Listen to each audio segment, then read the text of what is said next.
నాశనము చేయబడితే దాన్ని ఎవరైనా సరి చేయగలరా? దాన్ని ఎవరైనా బాగు చేయగలరా? ఈరోజు దేవుడు మీ జీవితంలో ఉన్న కాడిని, మీ మెడ మీద, మీ జీవితంలో, మీ కుటుంబం పైన ఉన్న కాడిని దేవుడు అట్టర్గా నాశనం చేయాలని ఆశపడుతున్నాడండి. దానికి నేను సిద్ధంగా ఉన్నాను అన్నవారు ఉన్నారా? I want this. ఈ శాపము, ఈ యోక్ అంటారు, ఈ కాడి అంటే ఈ బరువు నేను మోయలేకపోతున్నాను. ఈ బరువు నా కుటుంబంలో నుండి విరగొట్టబడాలి, నాశనం చేయబడాలి, ఇంకెప్పటికీ మరలా రాకూడదు. బ్రోకెన్ అంటే మరలా వస్తుందేమో, but if it is destroyed, నాశనము చేయబడితే ఇంకెప్పుడు కూడా రాదు. ఈరోజు చాలాసేపు ప్రార్థనలో నడిపించబోతున్నానండి, కానీ ఈ మాటలు వినకుండా మీరు ఒట్టి ప్రార్థన చేస్తే ఫలితం ఉండదు. కాబట్టి మొదటిగా సత్యం ఏంటో తెలుసుకొని సత్యానికి తగ్గట్టుగా మనము ప్రార్థన చేసినట్లయితే నిశ్చయంగా జయం చూస్తాం.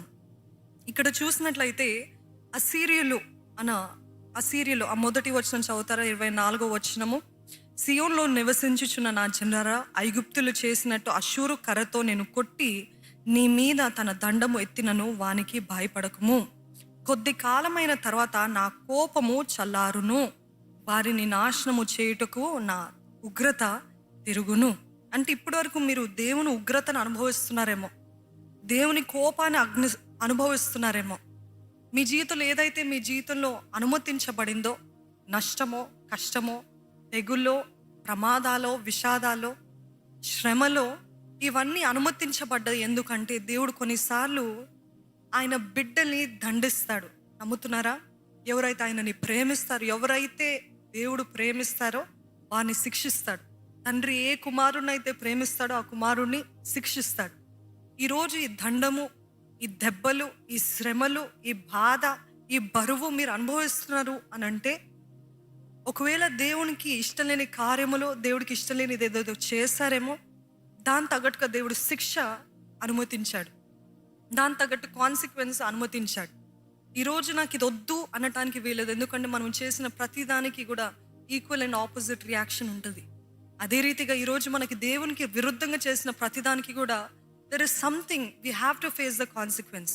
దానికి మీరు ప్రతిదండన లేకపోతే దెబ్బలు ఏదో ఒక రీతిగా శ్రమను అనుభవిస్తున్నారేమో, కానీ మర్చిపోకండి, దేవుడు ఎవరినైతే ప్రేమిస్తాడో వారిని శిక్షిస్తాడు. కుమారుడు, కుమార్తె అని పిలువబడిన వారిని శిక్షిస్తాడు. బయట ఉన్న అందరినీ శిక్షించడండి. బయట వారు విచ్చలవిడిగా జీవిస్తున్నారు, ఇష్టానుసారంగా బ్రతుకుతున్నారు, దేవుని ఎరగనట్టు, అసలు దేవుడే లేడు అన్నట్టు బ్రతుకుతున్నారు. మరి ఏంటి, వారిని దేవుడు చూడడు అంటే ఇంకా వారు అపవాది సంబంధులే. అందరిని ప్రేమించారు, అందరికీ వాక్కునిచ్చాడు, అందరికీ రక్షణ మార్గం కలుగజేస్తాడు. కానీ కొంతమంది కావాలని నాకు రక్షణ మార్గం వద్దు, నేను నా ఇష్టానుసారంగా విచ్చలవిడిగా బ్రతుకుతానంటే అపవాది చేతికి అప్పజెప్పేస్తాడంట దేవుడు. ఆ రీతిగా అందరినీ పట్టించుకోడండి. ఎవరైతే దేవుడు ప్రేమిస్తాడో వారిని శిక్షిస్తున్నారు. ఈరోజు శిక్షణ అనుభవిస్తున్నారా? ఈరోజు బాధను అనుభవిస్తున్నారా? ఆ బాధకి కారణం ఏంటిదంటే దేవుడు నన్ను శిక్షిస్తున్నాడు, నన్ను కరెక్ట్ చేస్తున్నాడు. శిక్షిస్తున్నాడు అంటే కొట్టేసి వదిలిపోయి దేవుడు కాదండి, సరి చేసుకో. Sometimes God allows suffering for us to get his attention. మనము దేవుని వైపు తిరగడానికి దేవుడు అనుమతిస్తుంటాడు. అన్నీ బాగుంటే ఎవరు ప్రార్థన చేయరండి, స్తుతి చేస్తారేమో, సన్నుతిస్తారేమో, కొంతసేపే మరలా సంతోషంలో, విలాసాల్లో, లోకంలో వెళ్ళిపోతారేమో. కానీ చూడండి, ఎప్పుడైనా 180 స్పీడ్లో కారు వెళ్తా ఉంటే 20-40 స్పీడ్లో కారు వెళ్తే ఎవరైనా ప్రభువా నన్ను కాపాడయ్యా అని అంటారా? ఎప్పుడైతే వేగంగా వెళ్తున్నాడో డ్రైవర్, ఎప్పుడైతే బ్రేక్స్ పనిచేయలేదు, సరే స్పీడ్ కూడా మర్చిపోద్దాం, క్యాబ్లో ఎక్కారు. ఆ క్యాబ్లో ఎక్కినప్పుడు డ్రైవర్ సడన్గా చెప్తాడు, సార్ లేకపోతే మేడం బ్రేక్స్ పనిచేయట్లేదు అని అంటే, అప్పుడు వస్తుంది చూడండి నిజమైన భక్తి బయటికి. ఎప్పుడు రాని ప్రార్థన అప్పుడు మొదలవుతుంది. ఎందుకు అప్పుడు స్టార్ట్ అవుతుంది? ఎందుకు అని అంటే, నా ప్రాణము కాపాడుకోవాలి, నేను చచ్చిపోకూడదు, అయ్యో ఏమైపోతుందో అని. ఈరోజు కొన్నిసార్లు దేవుడు అందుకనే ఇటువంటి పరిస్థితులు అనుమతిస్తున్నాడు, ఎందుకంటే ఆయన వైపు చూస్తామని. ఈ అసీరియలు, ఈ ఐగుప్తులు, ఈ దండన, ఈ శత్రు సైన్యం ఎందుకు వస్తున్నారు అని అంటే దేవుడు శిక్షించడానికి అనుమతించాడు. ఈరోజు మీ జీవితంలో శిక్షను లేకపోతే శ్రమను అనుభవిస్తున్నట్లయితే దేవుడు అంటున్నాడు, నా వైపు చూడు, నువ్వు నన్ను మర్చిపోయావు, నువ్వు నీ ఇష్టానుసారంగా విచ్చలవిడిగా బ్రతుకుతున్నావు, అందుకే నేను నా వైపు చూడటానికి నేను ఇది అనుమతించాను. చూడండి, ఎవరికైనా మన బాధ వచ్చినప్పుడు సాష్టాంగ పడతారు దేవుని సన్నిధిలో, మొర పెడతారు, ఏడుస్తారు, మూలుగుతారు. కానీ అన్నీ చక్కగా వెళ్ళినప్పుడు, కొత్తగా పెళ్ళైన వారు ఎప్పుడైనా ఏడుచుకుంటూ ప్రార్థన చేయటం చూసారా? చేయరు. ఎందుకంటే అంత సంతోషంగా ఉంది కదా, అంత అనుకున్నట్టు జరుగుతుంది, అంత ఇప్పటికైతే బాగుంది, సంతోషంగా ఉన్నాము, ప్రేమ ఉంది, అంత ఉంది. కానీ అదే వైవాహిక జీవితంలో దెబ్బలు తగులుతూ ఉంటే, మాటలు, అన్యాయము, మోసము ఇవన్నీ జరుగుతూ ఉంటే తండ్రి అని సాష్టాంగ పడతాం. కొన్నిసార్లు for us to look at God, దేవుని వైపు చూడటానికి గాడ్ అలవ్స్ శ్రమలు, ఎందుకంటే ఆయన వైపు చూడటానికి.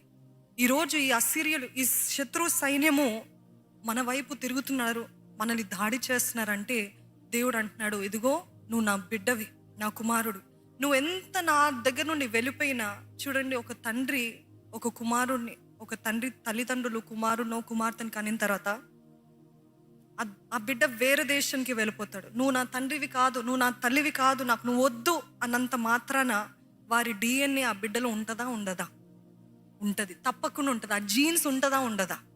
దో you have gone away, though your a prodigal son or daughter, your still a child of God. నమ్ముతున్నారా? మీరు దేవునికి ఎంత దూరంగా వెళ్ళినా మరలా మీరు ఆయన దగ్గరికే వస్తారు. ఎందుకంటే ఆయన రక్తపు బొట్టులతోటి, ఆయన రక్తముతోటి మిమ్మల్ని కొనుక్కున్నాడు, మిమ్మల్ని ఎంతో విలువైన రక్తంతో కొనుక్కున్నాడు. కాబట్టి మీరు ఎంత దూరమైనా వెళ్ళండి, ఎంత పాపమైనా చేయండి, ఎంత నాకు దేవుడు వద్దు అని అన్నప్పటికీ కూడా ఇంకా దారి లేదు. ఎందుకంటే దేవుని ప్రేమ రుచి చూసిన తర్వాత మరలా వెళ్ళలేము. ఒకవేళ వెళ్ళినా అక్కడ ఉండలేము, అక్కడ సంతోషం ఉండదు, అక్కడ తృప్తి ఉండదు, అక్కడ ఎటువంటి ఆనందం ఉండదు. నా దేవుడు నాకు కావాలి, I want my God, because his DNA is in you, his blood is running in your veins. ఆయన ప్రతి రక్తపు బొట్టు మీ జీవితంలో, మీ రక్తంలో ఉందండి, కలిసిందండి. అందుకనే దేవునికి ఎంతగా అయినా దూరంకి వెళ్ళలేరు. ఈరోజు దేవుడు అందుకనే మన జీవితంలో ఈ అసిరియల్ని అనుమతించాడేమో. Assyrians attacked because we did not please God. శత్రు మనల్ని అటాక్ చేస్తున్నాడు ఎందుకంటే మనము దేవుని మర్చిపోయాము, దేవుని కాదన్నాము, లేకపోతే దేవుని పక్కన పెట్టేసాం, తర్వాతలే అని అంటున్నామేమో. ఈరోజు శ్రమలు మనకి ప్రార్థన నేర్పిస్తాయండి. శ్రమలు మనల్ని దేవునికి దగ్గరగా చేస్తుంది. శ్రమలు దేవుని హృదయాన్ని మనకి బయలుపరుస్తుంది. శ్రమల్లోనే ఉపవాసం చేయగలుగుతాం, శ్రమల్లోనే దేవుని వైపు చూడగలుగుతాం, శ్రమల్లోనే దేవుని మర్మాలు తెలుసుకోగలుగుతాం, శ్రమల్లోనే వాక్యం ఎక్కువసేపు ధ్యానం చేయగలుగుతాం. శ్రమలు మన మేలుకే, శ్రమలు మనల్ని దేవుని దగ్గరికి లాగుతాయి. ఈరోజు నాకు ఈ శ్రమలు వద్దు అనకూడదు, ఈ శ్రమలు దేవుడే అనుమతిస్తాడు. ఎందుకంటే నాకు నువ్వు కావాలి, నేను కలిసి బ్రతకాలి, నువ్వు నన్ను మర్చిపోకూడదు, నువ్వు నాకు దూరంగా వెళ్ళకూడదు. ఎందుకంటే దూరంగా వెళ్ళేది ఆయన కోసం కాదండి. మనము దూరంగా వెళ్తే చూడండి, ఆ గొర్రెల మందలో ఒక్క గొర్రె దూరంగా వెళ్ళింది అనుకోండి, వస్తాడు అపవాది. ఏమంటాము, ఉల్ఫ్ని తోడేలు కదా, ఆ తోడేలు వస్తుంది, వచ్చి అటాక్ చేస్తుంది. ఈరోజు దేవుడు కూడా అనేది ఏంటిదంటే, మీరు నాకు దూరంగా వెళ్ళినట్లయితే నాకు కాదు నష్టము, మీకే నష్టం. ఎందుకంటే అపవాది తోడేలు వలె వస్తాడు. ఎప్పుడెప్పుడా అటాక్ చేద్దాం, ఎప్పుడెప్పుడా వానిపైన దాడి చేద్దాము అని ఎదురు చూస్తాడంట. ఆక్సిన్ చూడండి, ఎడ్లు చూడండి, ఈ ఆవులు చూసినట్లయితే ఈ భారము మనం అనుకుంటూ ఉంటాము, ఈ యోక్, ఈ కాడి అంటే ఏంటి అనడానికి అర్థము. ఈ సిటీలో ఎంతమందికి తెలుసో లేదో నాకైతే తెలియదు. ఎంతమంది ఊర్ల నుండి వచ్చారండి, చేతులు ఎత్తి చూపిస్తారా? I have seen. ఆ కాడి మోయటం నేను చూశాను, దున్నటం చూశాను. చాలా మట్టుకున్నారు కదండి. ఎస్, ఈ కాడి లేదనుకోండి, ఈ భారము లేదనుకోండి, ఆ ఎడ్లు మాట వింటాయి అంటారా? అస్సలు వినవు, మొండివి. అవి కొంచెం బలం కలిగినవి కాబట్టి అస్సలు వినవు. కానీ ఆ కాడి వేయటము ద్వారా ఆ యజమాని ఎక్కడ నడిపిస్తే అక్కడికి వెళ్తాయి. ఎంత పని చెప్తే అంత పని చేస్తుంది. ఎందుకు అనంటే, ఈ కాడి మోయలేని ఆ కాడి విడిపించగలిగిన వాడు కూడా నా యజమానుడే. కాబట్టి నేను ఈ కాడి మోసేంత వరకు నాకు ఇంకా విడుదల లేదు, నాకు స్వతంత్రత లేదు. కాబట్టి నాకు చెప్పినది, నాకు అప్పచెప్పినది నేను చేయాల్సిందే. ఈరోజు ఈ ఎద్దులకి ఫ్రీడమ్ ఉందా, స్వతంత్రత ఉందా? లేదు. ఈరోజు అపవాది కూడా చాలాసార్లు మన పైన కాడిలు, బరువులు, ఎంతో భారాలు, ఎన్నో శ్రమలు వేస్తున్నాడండి. You want to do something but you not able to do. ఏదో చేయాలని ఆశ, చేయలేకపోతున్నాం. ఏదో జరిగించాలి బట్ చేయలేకపోతున్నాం. ఎందుకంటే ఈ భారము, ఈ దాడి